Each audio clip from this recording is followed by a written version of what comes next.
SBI clerk main exam के लिए 9 days हैं।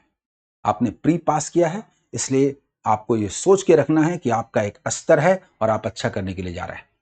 इन 9 डेज में मैं अभी बताने वाला हूं कि आपको क्या करना है, कितना करना है, क्या नहीं करना है। सबसे इंपॉर्टेंट बात यह है कि हर स्टूडेंट का अलग अलग सेक्शन स्ट्रांग होता है और वीक होता है। इन 9 डेज में आपको अगर इंग्लिश स्ट्रांग है, अगर आपकी इंग्लिश स्ट्रांग है तो आप इंग्लिश पर खूब मेहनत कीजिए, मैक्सिमम मार्क्स लाइए। ये इंग्लिश आपकी सफलता का आधार बनेगा। लेकिन अगर इंग्लिश वीक है, हिंदी मीडियम के स्टूडेंट्स हैं, इंग्लिश ज्यादा नहीं आती तो है क्योंकि प्री एग्जाम आप पास करके आए हैं, इंग्लिश आती है, ज्यादा नहीं आती, तो आप क्या करेंगे कि इंग्लिश में जितनी आती है नॉर्मली जैसे आप पढ़ते हैं आधा घंटा, 1 घंटा, हाफ एन आवर, 1 आवर, बस उतना ही पढ़िए। इसमें ज्यादा एफर्ट मत लगाइए, क्योंकि जो समय है उसका पूरा उपयोग करना है। ज्यादा एफर्ट लगाने से जो हासिल होगा वो कम होगा। ज्यादा एफर्ट वहां लगाना है जहां ज्यादा मिले। इंग्लिश आधे घंटे, 1 घंटे से ज्यादा नहीं पढ़ना है।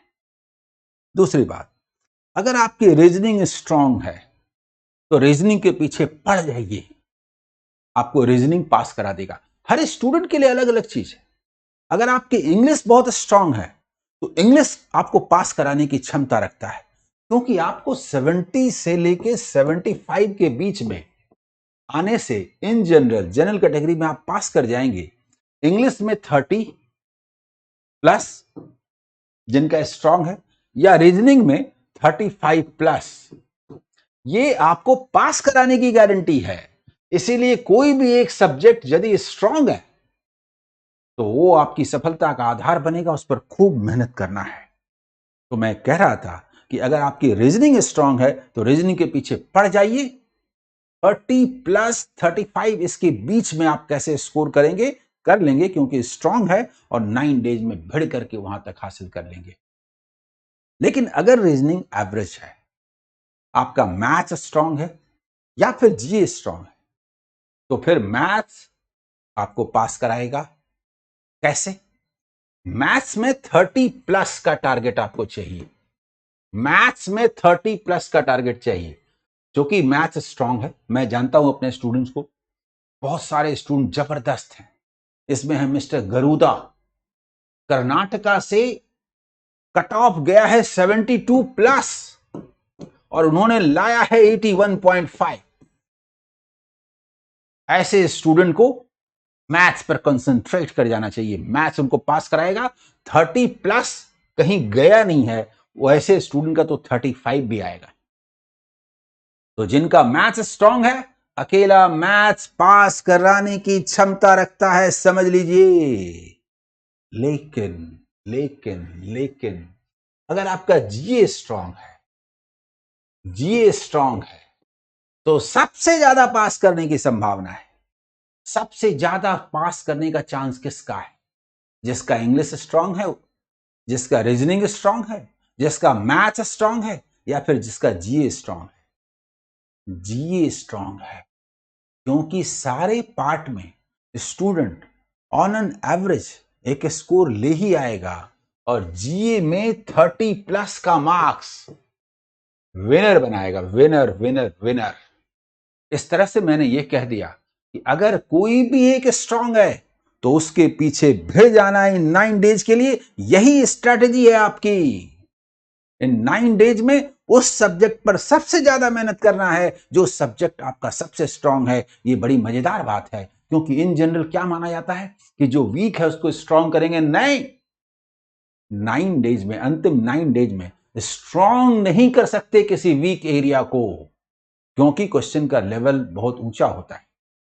चीजें नहीं आती तो नहीं आती, वो लेवल नहीं आएगा। वो लेवल उसमें आएगा जो आपको आता है, स्ट्रांग है। ये समझ गए? लेकिन अब मैं बात कर रहा हूं एक सब्जेक्ट की नहीं। आपके पास जो 4 सेक्शन है, मैथ्स, रीजनिंग, इंग्लिश और जीए, इसमें से अगर 2 को पकड़ लेते हैं तो ज्यादातर स्टूडेंट 2 को पकड़ सकते हैं। मैंने तो 1 की बात की बहुत स्ट्रांग के बारे में, लेकिन उतना स्ट्रांग नहीं है कोई सेक्शन।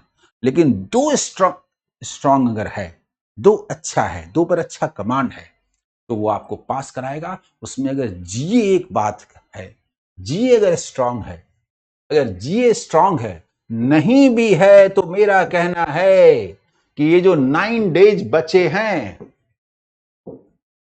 उसमें जीए सभी लोग पढ़िए, सभी लोग पढ़िए, सभी लोग पढ़िए। और जीए का आप अगर पीडीएफ कहीं से पढ़ते हैं, वैसे ही कहीं से कोई क्लास कर लेते हैं, तो फायदा होने वाला नहीं है। जो जीए का टीचर आपको सीरियसली डिटेल समझाते हुए पढ़ाते हो, वो आपके काम क्या है। उसमें सबसे ऊपर नंबर पर हैं जीए बाई पीयूष सर। लेकिन जो स्टूडेंट जो भी स्ट्रैटेजी अपना रहे हैं, अपनाइए, उस पर मेरा कुछ कहना नहीं है। लेकिन मैंने एक तरीका बताया है कि जो डेली न्यूज़पेपर है, ये आपको पास करा देगा। ये इंग्लिश के लिए नहीं, मैं कह रहा हूं, इंग्लिश के लिए नहीं। इंग्लिश के लिए the Hindu, the times of India, ये सब आप लोग करते रहते हैं, नहीं। जीए के लिए न्यूज़पेपर, तो सबसे पहली बात है लैंग्वेज। जीए का न्यूज़पेपर उस लैंग्वेज का होना चाहिए जो लैंग्वेज आपको ज्यादा समझ में आता है। जैसे मान लीजिए आप बोलेगा मेरी इंग्लिश स्ट्रांग है, नहीं नहीं, सपना किस भाषा में देखते हैं, इंग्लिश में कि हिंदी में? कोई पोएम बोले, कहानी बोले, तो किस भाषा में लिखना पसंद कीजिएगा? मतलब जो बहुत अच्छा है, इंग्लिश या हिंदी। अगर इंग्लिश है तो फिर इंग्लिश, और अगर हिंदी है तो हिंदी। इंग्लिश अच्छी होने के बावजूद यदि हिंदी ज्यादा अच्छी है, क्योंकि अभी हमें एक बार रीडिंग लगाने पर चीजों को समझ लेना है, तो फिर हिंदी न्यूज़पेपर, दैनिक जागरण, हिंदुस्तान, भास्कर, अमर उजाला, हिंदुस्तान, प्रभात खबर, ये सभी नेशनल लेवल पर अच्छे पेपर हैं। और भी पेपर हैं।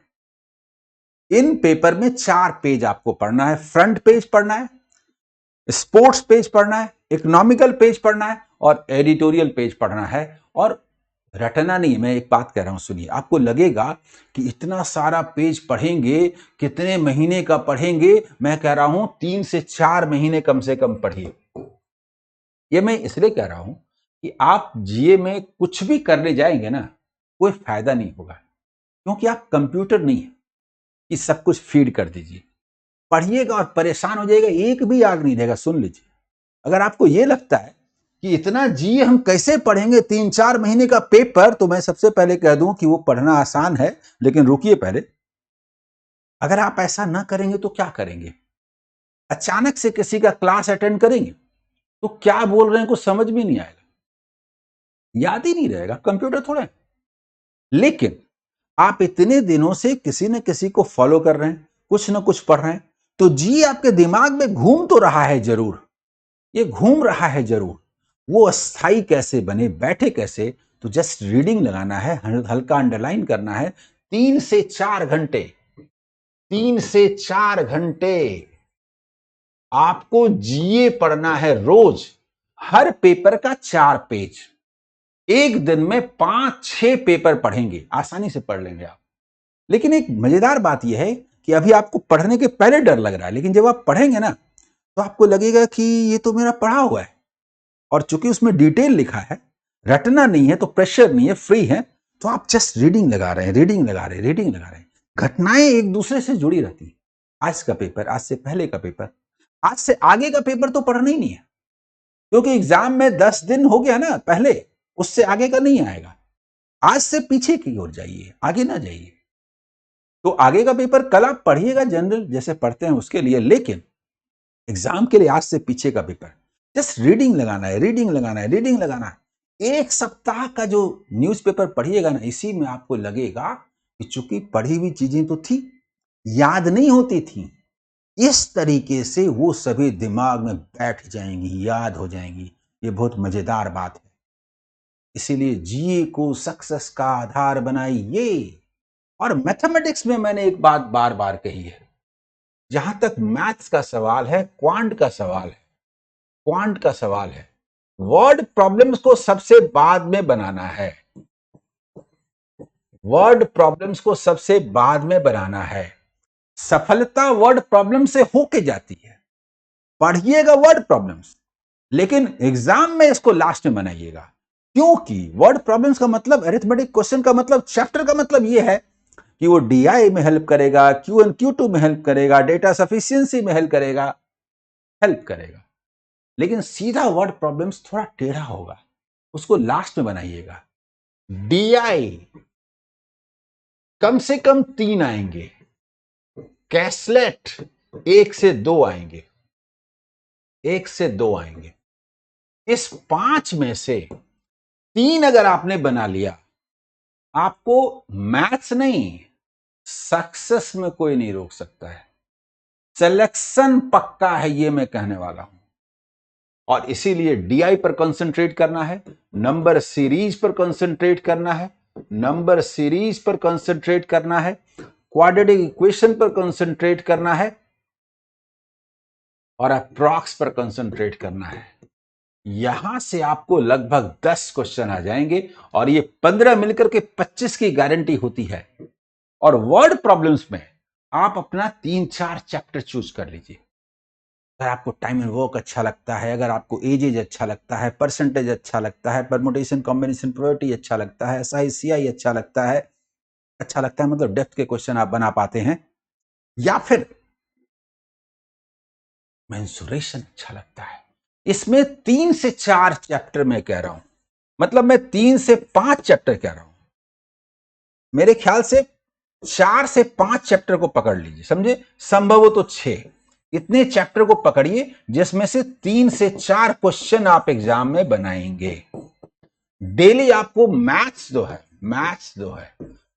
है 3 to 4 आवर्स पढ़ने हैं, 3 to 4 आवर्स मैथ्स पढ़ने हैं। मैथ्स में यही पढ़ना है, इसको पढ़ना है, और जो फेवरेट आपका चैप्टर है ना, वो अरे आपको पास करने से कोई रोक नहीं सकता है, ये मैं दावे के साथ कहता हूं। अगर एग्जाम के लिए आपने सिर्फ 4, 5 या 6 चैप्टर, अलग अलग स्टूडेंट का अलग अलग होता है, इतना ही पढ़े और एग्जाम में 3 से 4 या 2 क्वेश्चन, बहुत खराब हुआ तो 2 क्वेश्चन बनाए, लेकिन बाद में बनाए, इसको पहले बनाए, सक्सेस इज गारंटेड। आपको पास करने से कोई रोक नहीं सकता, ये भी आप मान लीजिए, समझ लीजिए, लिख लीजिए। सबसे पहली बात है कि आपने बहुत पढ़ा, मैंने आपको खूब तैयारी करवाई है, मेंस की तैयारी पहले ही कराई। मैंने अपने YouTube चैनल पर लाइव को बढ़ावा देने के लिए स्कीम किया कि देखिए भाई, आपको रोज लाइव में आना है, और यदि आप लाइव में नहीं आते हैं तो चैनल का मेंबर बनना पड़ेगा, क्योंकि 48 आवर्स के बाद वो सारे वीडियोस मेंबर्स के लिए रिजर्व हो जाएंगे।